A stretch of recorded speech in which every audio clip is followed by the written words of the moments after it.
Hello everyone. तो आज की इस वीडियो में हम क्लास 11th बायोलॉजी का जो फर्स्ट चैप्टर है हमारा द लिविंग वर्ल्ड को लाइन बाय लाइन डिकोड करेंगे। ठीक है, तो इस वीडियो में हम जितना हो सकेगा उतना पोर्शन कंप्लीट करेंगे और बाकी का पोर्शन हम नेक्स्ट वीडियो में कंप्लीट करेंगे। ठीक है, तो ज़्यादा टाइम वेस्ट ना करते हुए हम शुरू करते हैं अपना first chapter the living word. ठीक है, तो लिविंग वर्ड को समझने से पहले हम जान लेते हैं कि व्हाट इज़ लिविंग। ठीक है, तो लिविंग क्या है। ठीक है, तो व्हाट इज़ लिविंग, ऐसे ऑर्गेनिज्म जो अर्थ से, जो इन्वायरमेंट से जो इंटरेक्शन होता है उसके लिए रिस्पॉन्स शो करते हैं। ठीक है, जो क्या शो करेंगे, रिस्पॉन्स शो करेंगे, उसे ही हम क्या कहते हैं, लिविंग ऑर्गेनिज्म कहते हैं। ठीक है, तो जो लिविंग ऑर्गेनिज्म होते हैं इनमें आपको ग्रोथ देखने को मिलती है। ठीक है, इनमें डेवलपमेंट होता है। ठीक है, इनमें रिप्रोडक्शन होता है। ठीक है, इनमें मेटाबॉलिज्म देखने को मिलेगा और इनमें एबिलिटी होती है कि अपने इन्वायरमेंट के लिए एबिलिटी होती है टू सेंस इन्वायरमेंट के प्रति सेंसेशन को शो करते हैं। ठीक है, रिस्पॉन्सिवनेस को शो कर रहे होते हैं। ठीक है, ऐसे ऑर्गेनिज्म जो रिस्पॉन्स को शो करते हैं उन्हें ही हम क्या कहते हैं, लिविंग ऑर्गेनिज्म कहते हैं। ये लिविंग ऑर्गेनिज्म के एक तरीके से हम कह सकते हैं कि ये लिविंग ऑर्गेनिज्म का एक तरीके से हम कह सकते हैं कि यूनिक रिस्पॉन्स है, यूनिक फीचर है एक तरीके से। ठीक है, जो लिविंग ऑर्गेनिज्म शो करते हैं। ठीक है, उसके अलावा सबसे पहले हम बात करते हैं कि कैसे जो हमारे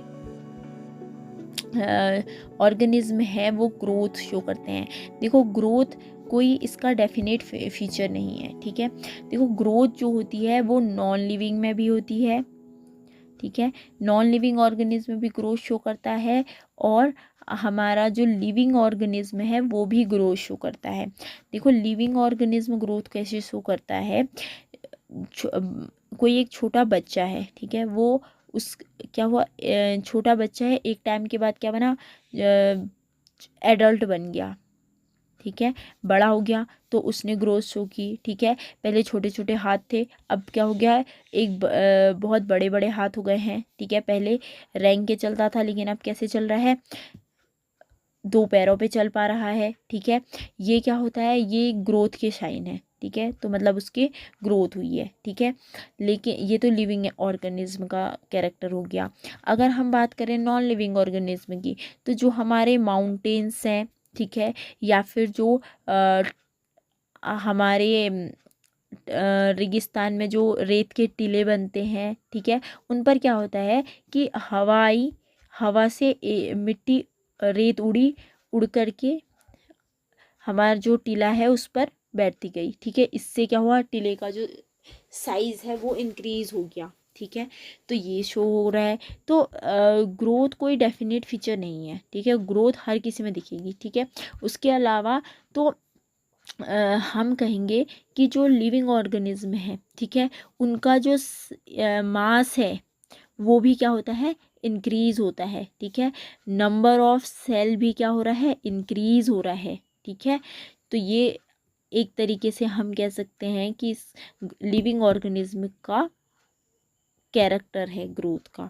ठीक है, उसके अलावा सेकंड हमने कहा कि जो लिविंग ऑर्गेनिज्म होते हैं वो हमारा रिस्पॉन्स शो करते हैं। क्या शो करते हैं, रिस्पॉन्स शो कर रहे होते हैं अपने इन्वायरमेंट के प्रति। ठीक है, जैसे जितने भी ऑर्गेनिज्म होते हैं वो अपने इन्वायरमेंट के प्रति क्या कर रहे हैं, रिस्पॉन्स शो कर रहे होते हैं। ठीक है, अगर हमें ठंडी हो रही है तो हम क्या कर रहे हैं, गर्म कपड़े पहन रहे हैं। ठीक है, अगर बहुत ज़्यादा गर्मी हो रही है तो हल्के कपड़े पहन रहे हैं। ठीक है, तो ये सारी क्या है, इन्वायरमेंट के अकॉर्डिंग चलना। ठीक है, रिस्पॉन्स शो करना कौन करता है, लिविंग ऑर्गेनिज्म। ठीक है, उसके अलावा लिविंग ऑर्गेनिज्म में मेटाबॉलिज्म देखने को मिलता है। ठीक है। What is metabolism?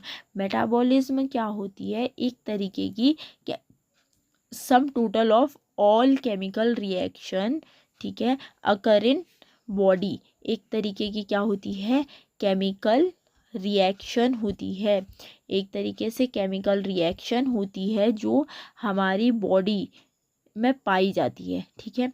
ये एक तरीके के हम कह सकते हैं constantly being made and change into some other biomolecules, ठीक है। कुछ चेंजेस होते हैं इसमें, ठीक है। मेटाबॉलिज्म में हमारी दो तरीके का होता है, कैटाबॉलिज्म और एनाबॉलिज्म, ठीक है। कैटाबॉलिज्म में क्या होता है कि ये ब्रेक डाउन होता है, ठीक है। कोई कॉम्प्लेक्स सब्सटेंस है, उसका ब्रेक डाउन सिंपल सब्सटेंस में जब होता है तो उसे ही हम कैटाबॉलिज्म कहते हैं। कैटाबॉलिज्म, ठीक है, कैटाबॉलिज्म कहते हैं, कैटाबॉलिज्म कहते हैं। और ऐसे सब्सटेंस, जैसे हम कहेंगे कोई सिंपल सब्सटेंस है, ये मिलकर के हमारा कॉम्प्लेक्स सब्सटेंस का फॉर्मेशन कर रहे हैं। किसका फॉर्मेशन कर रहे हैं? कॉम्प्लेक्स सब्सटेंस का, कॉम्प्लेक्स सब्सटेंस का फॉर्मेशन कर रहे हैं, तो इसे हम बोलेंगे एनाबॉलिज्म। क्या बोलेंगे? एनाबॉलिज्म, ठीक है। कॉम्प्लेक्स सब्सटेंस का सिंपल सब्सटेंस में टूटना कैटाबॉलिज्म कहलाता है। और हमारा सिंपल सब्सटेंस का मिलकर के कॉम्प्लेक्स सब्सटेंस बनना एनाबॉलिज्म कहलाता है। क्या कहलाएगा? एनाबॉलिज्म कहलाएगा, ठीक है। जो मेटाबॉलिज्म है वो हम उसे एक डिफाइनिंग फीचर कह सकते हैं, ठीक है। क्यों कहेंगे? क्योंकि ये सिर्फ किन में होता है? जो लिविंग ऑर्गेनिज्म होता है उनमें होता है, ठीक है। जैसे वायरस वगैरह होता है उसमें हमें मेटाबॉलिज्म देखने को नहीं मिलता है, ठीक है। उसमें हमें मेटाबॉलिज्म देखने को नहीं मिलेगा, ठीक है। उसके अलावा जो लिविंग ऑर्गेनिज्म है वो क्या शो करते हैं? रिप्रोडक्शन, ठीक है। रिप्रोडक्शन का मतलब हो गया यहाँ पर कि अपने जैसी स्पीसीज को का डेवलपमेंट, ठीक है। तो बहुत सारे ऐसे ऑर्गेनिज्म होते हैं जो अपने जैसे स्पीसीज को डेवलप्ड करने में कैपेबल नहीं होते हैं, ठीक है। ये एक तरीके का क्या है? लिविंग ऑर्गेनिज्म का कैरेक्टर है। पर हर एक इंडिविजुअल अपने जैसी हम कह सकते हैं अपने जैसे ऑफस्प्रिंग्स या इंडिविजुअल को डेवलप्ड करने में कैपेबल नहीं होते हैं, ठीक है। तो ऐसे में हम कौन से ऐसे ऑर्गेनिज्म होते हैं जो डेवलप्ड करने में कैपेबल नहीं होते हैं? उसमें आपका होता है म्यूल, ठीक है, और स्टेराइल हनी बी, ठीक है। स्टेराइल हनी बी इसके एग्जाम्पल होते हैं। और बाकी के सारे ऑर्गेनिज्म रिप्रोडक्शन करके क्या करते हैं? ऑर्गेनिज्म का फॉर्मेशन करते हैं। तो अब हम स्टार्ट करेंगे एनसीईआरटी की लाइन बाय लाइन से। फर्स्ट जो हमारा टॉपिक दिया हुआ है इसमें वो है हमारा डाइवर्सिटी इन लिविंग वर्ल्ड। जो हमारे आसपास लिविंग वर्ल्ड है उसमें बहुत ज़्यादा डाइवर्सिटी देखने को मिलती है। हमारे आसपास लार्ज देखो यहाँ पे लिखा है ना, if you look around you will see a large variety of organism. जब आप अपने आसपास देखते हैं तो आप एक लार्ज वेराइटी देखते हैं ऑर्गेनिज्म की, ठीक है। इट इज़ पोटेड प्लांट, चाहे वो प्लांट्स हों, चाहे वो इंसेक्ट्स हों, बर्ड्स हों, ठीक है। या हम कह सकते हैं कोई हम योर पेट्स, ठीक है, चाहे वो आपके पेट्स हों या फिर आपके आसपास एनिमल्स हों या प्लांट्स हों, कुछ भी हो, ठीक है। उन सब में आपको बहुत ज़्यादा वैरायटी देखने को मिलती है, विभिन्नता जिसे हम कहते हैं देखने को मिलती है, ठीक है। There are also several organism that you can not see your naked eyes. और ऐसे बहुत सारे ऑर्गेनिज्म हैं जिसे आप अपनी नेकेड आइज से नहीं देख सकते, ठीक है, बट वो फिर भी आपके अराउंड्स हैं, ठीक है। If you were to increase the area that you make observation in range and variety of organism that you see would increase. ठीक है, जैसे जैसे आप अपने आसपास देखते जाएंगे तो इनका जो नंबर है वो और भी ज़्यादा आपका क्या होता रहेगा, बढ़ता रहेगा। ठीक है, बहुत ज़्यादा वैरायटी है, बहुत सारे ऐसे ऑर्गेनिज्म हैं जिन्हें हम अपने नेकेड आइज से नहीं देख सकते हैं।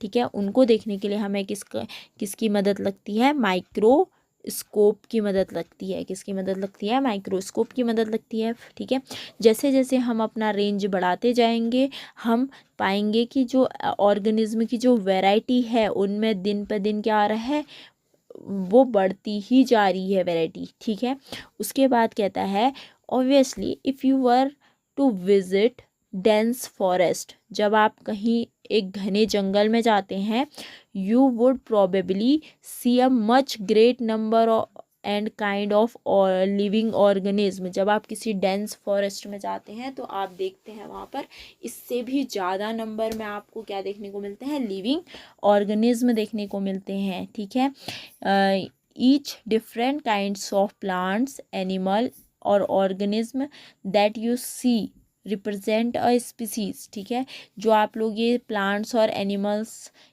को देखते हो ये रिप्रेजेंट करता है एक स्पीसीज को। ठीक है, the number of species that you know and describe range. ठीक है, जब आप इन स्पीसीज के नंबर को डिस्क्राइब करते हो तो आप देखते हो कि ये किसके बीच में है, number of species known as the describe range between 1.7 to 1.8 million. These refers, यही चीज़ डिनोट करता है जो इतने स्पीसीज़ हैं। एक हम कह सकते हैं कि कोई एक ऑर्गेनिज्म है और उसी के अंदर भी हमारी बहुत सारी स्पीसीज़ देखने को मिलती हैं। ठीक है, वो स्पीसीज़ क्या दिखाती हैं, जो हमारे इन्वायरमेंट में प्रेजेंट जो बायोडाइवर्सिटी है, the number and type of organism present on the earth. ठीक है, जो ऑर्गेनिज्म का जो नंबर है और जो टाइप ऑफ ऑर्गेनिज्म, अलग अलग तरीके के जो ऑर्गेनिज्म इस अर्थ पर पाए जाते हैं उनको डिस्क्राइब करता है कौन, बायोडाइवर्सिटी बताता है उसको। ठीक है, we should remember that as we explore new areas, जब हम कभी नए एरियाज में जानते हैं, या फिर हम कहेंगे कि इवन ओल्ड वन, या फिर ओल्ड को देखें। ठीक है, तो जो new organism are continuously being identified. ठीक है, जो नए ऑर्गेनिज्म होते हैं, हम अगर चाहे हम किसी भी नए एरिया में जाएं तो हमें कोई नई स्पीसीज मिलेगी ही मिलेगी। इवन अगर हम किसी ओल्ड एरिया में भी जाते हैं तब भी हमें वहाँ पर क्या होगी, कोई ना कोई नई स्पीसीज देखने को मिलेगी। ठीक है, तो इसके बाद जो नेक्स्ट टॉपिक रहेगा हमारा नोमेनक्लेचर पर, वो हम नेक्स्ट वीडियो में डिस्कस करेंगे। आज के लिए बस इतना ही, थैंक यू।